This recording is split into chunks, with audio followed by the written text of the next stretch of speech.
திரு ரவிச்சந்திரன், எப்படி பார்க்குறீங்க? என்ன நடக்கும்? அப்படியே கருத்து கணிப்பு பிரதிபலிக்குமா, இல்லை இந்தியா கூட்டணியின் நம்பிக்கை வெளிப்படுமா?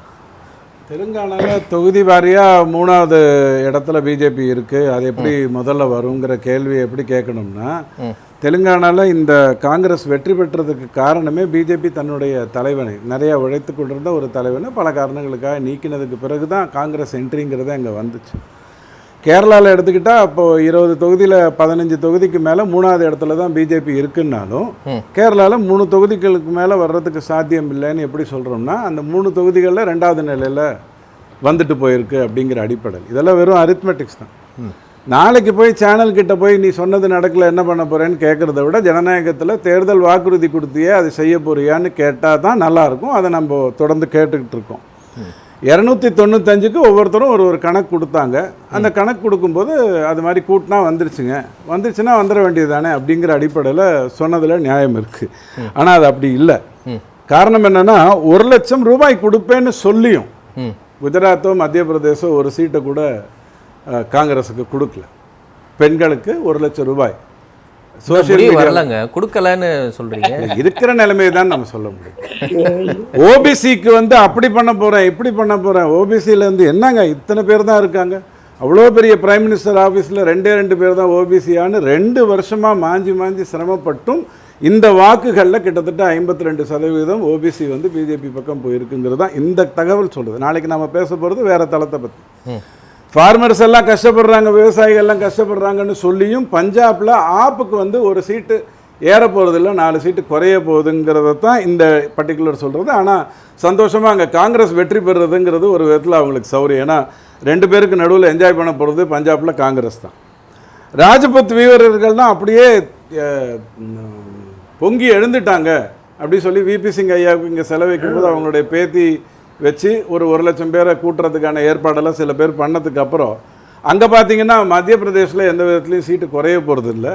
ராஜஸ்தானில் வேணால் ஒரு 4 சீட்டு குறையுது அப்படிங்கிற பொசிஷன் அந்த ராஜ்புட்டுங்கிற அந்த ஆங்கிள்லேருந்து வரும். இல்லை, அது தெரியாமலா 4 முறை மன்னிப்பு கேட்டுக்கிட்டே இருக்கிறாரு அந்த மத்திய அமைச்சர். தப்பு பண்ணவர் மன்னிப்பு கேட்கறதுங்கிறது தான் ஜனநாயகம். இல்லை, அதனுடைய வீரியம் இருக்கிறதுனால தானே 4 முறை மன்னிப்பு கேட்டார். அதை வைத்து கொடைபிடிக்கலாம், மீன் விலையெல்லாம் போடக்கூடாதுங்கிறது தான் சொன்னோம். இல்லை மீன் விலையை போட்டுட்டோம் எல்லாம் மாட்டிக்கிச்சுன்னாங்க. இல்லைங்க கொடை தாங்க அப்படிங்கிறதோட அந்த மேட்டர் முடிஞ்சு போயிடுது. அதுக்கப்புறம் முஸ்லீம் இஸ்லாத் சகோதரர்கள்லாம் பிரிவினைவாதம் பேசுகிறாங்க, இவ்வளோ கொடுமையாக யாராவது பேசியிருக்காங்களா? மன்மோகன் சிங் ஐயா கூட சொன்னார். ஏன்னா இப்படி ஒரு பிரதமர் பேசவே இல்லைன்னதுக்கு அப்புறம் தான் தெலுங்கானாவில் சீட் அதிகமாக போகுதுங்கிறதும், உத்தரப்பிரதேசில் 62ங்கிறது 69 70 ஆக போகுதுங்கிறதும் நம்ம. ரவிச்சந்திரன், நீங்க இது முடிவுகள் மாதிரியே ட்ரீட் பண்ணி பேசிட்டு இருக்கிறீங்க. வெறும் தகவல் தான், இது அப்படியே வரப்போறது இல்ல.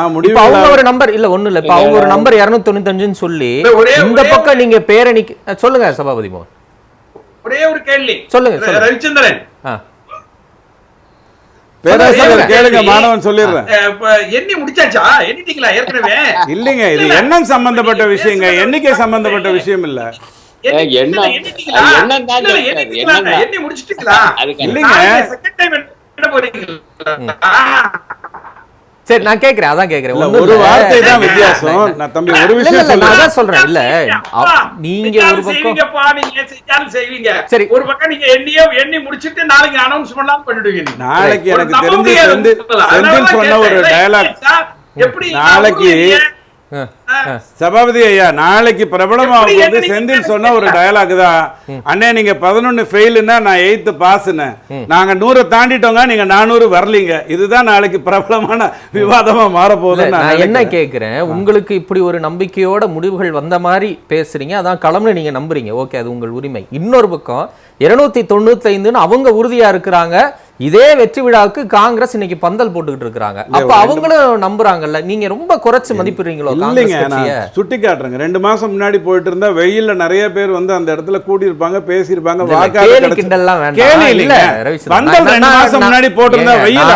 ஒரு விமர்சகரா நீங்க ஒரு நியாயமான பாயிண்ட் எடுத்து வைப்பீங்கன்னு கேட்டா நீங்க காமெடி பண்ணி இல்ல. நான் 2 விஷயம் என்ன கேக்குறேன், அப்ப அவங்களுக்கு ஒரு கான்பிடன்ஸ் இருக்கும்ல, அவங்களும் பந்தல் போட ரெடி ஆயிட்டாங்க, எல்லாமே கொண்டாட்டத்துக்கு ரெடி ஆயிட்டாங்க. இப்ப இது முற்றிலுமா அவங்க புறக்கணிக்கிறாங்கன்னா இதை எப்படி நீங்க நம்புறீங்க? அதுக்கான கிரவுண்ட் இருக்கான்னு கேட்கிறேன். இல்ல, இன்னைக்கு நீங்க புறக்கணிக்கிறத நாளைக்கு நீங்க 295 நிரூபிக்கலன்னா இங்கேயாவது மீடியா தான், மீடியா வந்து விலை போயிட்டாங்கன்னு சொல்லலாம் அல்லது பதுங்கிட்டாங்கன்னு சொல்லலாம், எப்படி வேணாலும் விமர்சிக்கலாம். எல்லாரும் விமர்சிக்கிறது மீடியாவை தான், நிம்மதியா விமர்சித்து போட்டோம். ஆனால் அதை கார்கே ஐயா சொன்னார், அதை ராகுல் காந்தி ஐயா சொன்னார். அதுதானே நாளைக்கு பெரிய பிரச்சனையாகும். அதாவது சொன்னது கார்கே ஐயாவும் ராகுல் ஐயாவும், அதைத்தான் நம்ம பேசுறோம். ரெண்டாவது வந்து அக்னிவீர் வந்து ஒரு பெரிய பாதிப்பை ஏற்படுத்தும்னு சொன்னா ராஜஸ்தான்ல ஒன்றும் பண்ணல, சத்தீஸ்கர்ல ஒன்றும் பண்ணல. அதாவது 2 வருடங்களாக அமைத்த நிறைய கட்டமைப்புகள் ஒரு முடிவு பண்ணி தான் பேசுறீங்க. நான் உங்களுக்கு ஒரு விஷயம் சொல்லட்டுமா? எக்ஸிட் போல பொறுத்த வரைக்கும் அதை நம்பிக்கொண்டு எங்கங்க தமிழ்நாட்டுல எவ்வளவு ஜெயிப்பீங்கன்னு கேட்டுட்டு இருக்கு. இல்ல உண்மையிலே தெரியல, எத்தனை சீட் ஜெயிப்பீங்க? இல்ல ஆண்டவன் தான் காப்பாற்றணும்னு மட்டும் சொல்லிடுறாங்க. தமிழ்நாட்டை பொறுத்த வரைக்கும் ஆண்டவன் காப்பாற்றணும்னு சொல்லிடுறான். அதுக்கு மேல என்கிட்ட அதுல பதில் இல்ல. ஏன்னா தேர்தல் கமிஷன் மேலேயும் இவிஎம் மேலேயும் சந்தேகப்பட்டது தமிழ்நாட்டுல பொய்யாகுது. ஒவ்வொரு கட்டமைப்பும் எங்கெங்கெல்லாம் பொய்யாகுது பேசணும்னு முடிவு பண்ணிட்டோம். இப்ப தமிழ்நாட்டுல எவ்வளவு ஜெயிப்பீங்க? ஜாலியா பேசுங்க ரவி. தமிழ்நாட்டுல ஒரு சீரியஸா பேசுறதுக்கே அவர் காமெடி நிறைய. இப்ப நீங்க ஜாலியா வேற பேசுங்கன்னா இப்படி தமிழ்நாட்டை ஆண்டவன் காப்பாற்றணும், இதுதான் என்னால சொல்ல முடியும். வேற என்னங்க 18 இடம் 18 இடம் முடிச்சிருவீங்களா தமிழ்நாட்டுல? உண்மையை சொன்னா 18 இடம் தான் அங்க வரணும்.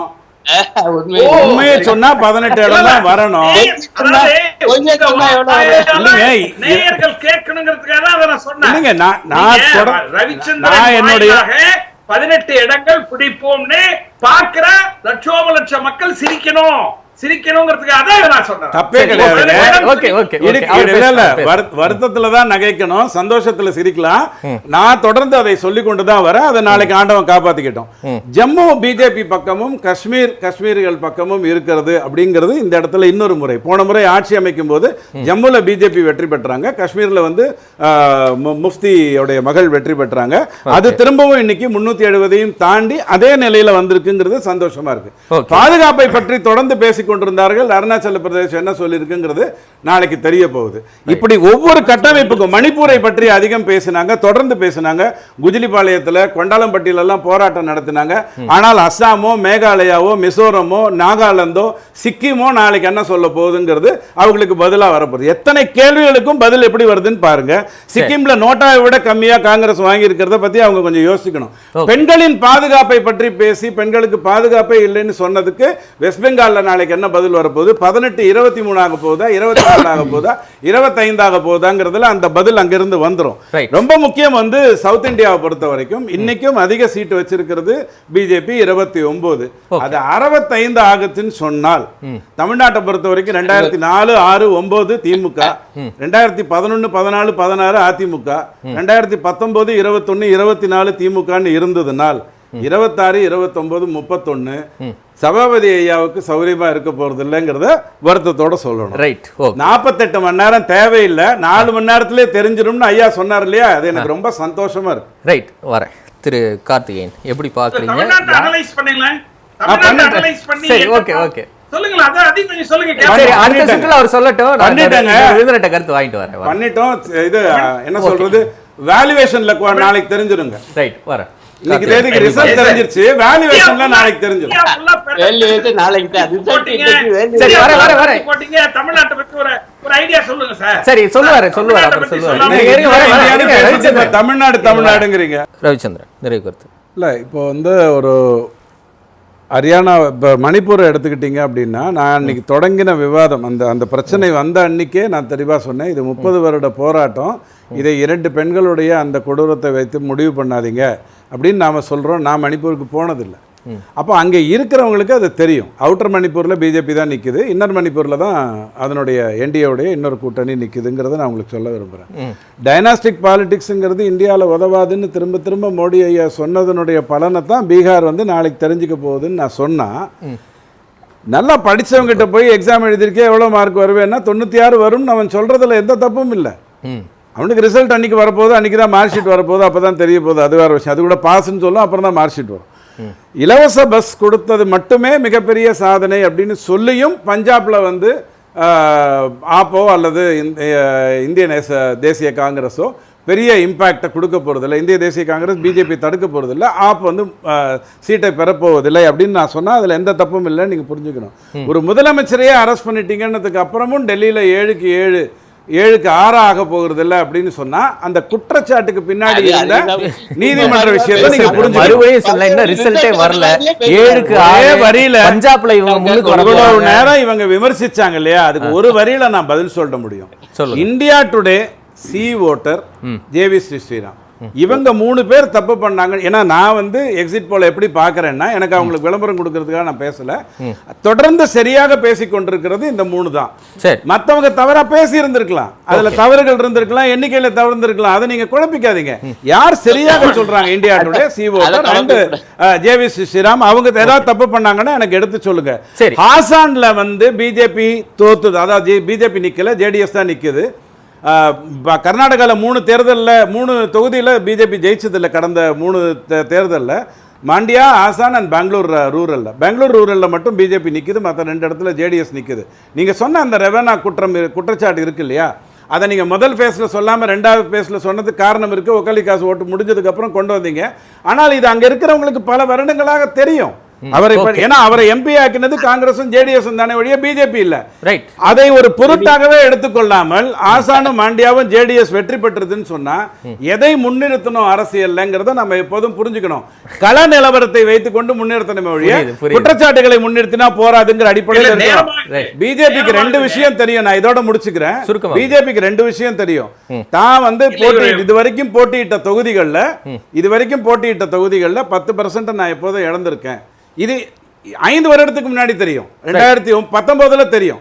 அப்போ எனக்கு 30 சீட்டு போக போகுது, இந்த 200ல நான் 50க்குள்ள குறி வைக்கிறேன். அப்ப அதனால நான் ஜெயிக்க போறேன். இதுதான் அதனுடைய மிகப்பெரிய குற்றம். ஒரே ஒரு கருத்து மட்டும், மகாராஷ்டிரா மத்திய பிரதேசம் பத்தி சொன்னார் இல்லையா, அதுக்கு மட்டும் பதில் சொல்லிடுறேன். மகாராஷ்டிராவும் மத்திய பிரதேசம் காங்கிரஸ் நேத்திக்கு ஆட்சிக்கு வந்த ஒண்ணு இல்ல, தொடங்கியதுல இருந்து நீங்க ஆட்சியில் இருக்கீங்க, தப்பு பண்ணீங்க, திருத்த முடியாது. இவங்க வளர்ந்து வர்ற நிலையில தப்பு பண்ணா வேற விதமாக கம்பேர் பண்ண முடியாதுன்றீங்க. ரைட், நன்றி.